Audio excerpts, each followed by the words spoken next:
I'm doing a review for the Philips Norelco electric razor model PT730. It's one of their Powertouch line razors. As you can see, it has 3 heads. It has the standard Norelco moving of the heads. Both the individual heads can kind of sink in and kind of mold to your face, and the entire mechanism itself kind of moves around in order to map the contours of your face. It has also the standard trimming tool on the back of the apparatus, which you can use to trim a mustache, hair if you have one, sideburns, beard, pretty much anything. This works very well. It feels very comfortable when shaving. I don't have too much of a beard right now, but it never really tugs or anything when you're doing maintenance work on a clean shaven face. So that's something you can really appreciate about it.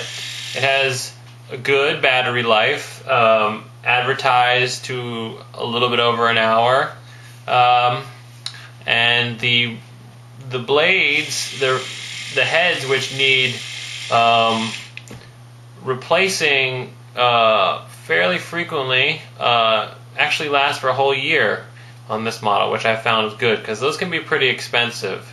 They can be upwards of $20 to $30, which is reasons why in the past I've considered switching back to shaving with disposable razors and shaving gel and whatnot.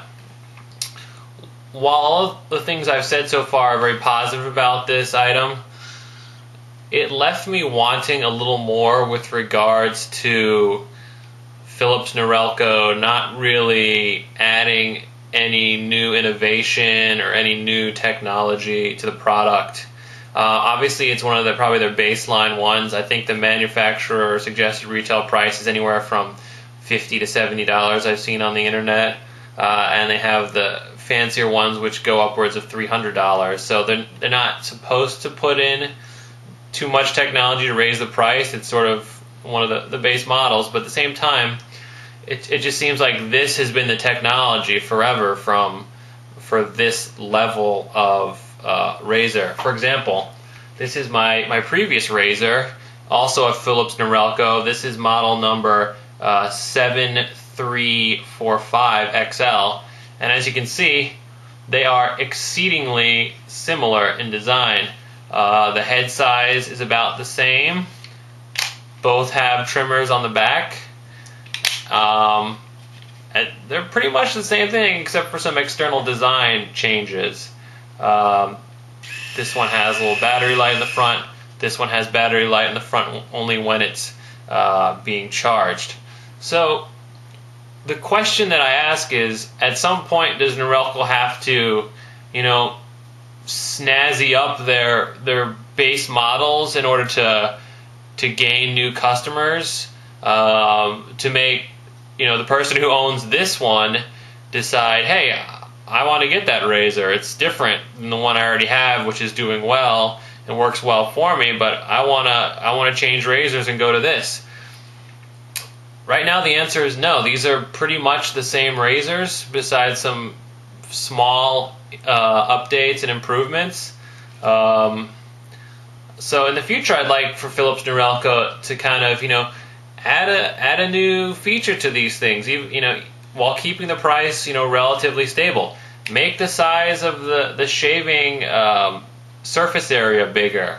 Throw in another feature. Make it work in the shower. Make it a wet dry instead of just a dry. These are, maybe that's not possible with the price point they're going for, but at the same time, I'd like to see an effort, and I'd like to see, let's see a failure at that. Let's see a model that is improved but just doesn't sell because of the price, and then go back to just kind of churning out this same model over and over again. So overall, this is the Philips Norelco PT730. I think it's a very solid razor for what it needs to do, but at the same time, I want it to do more. And I think it's something that needs to be considered by its manufacturers in the future. So if you need a new razor, I would look at this one, but don't expect to get any more bells and whistles than what you see right here, because you're really not going to get it.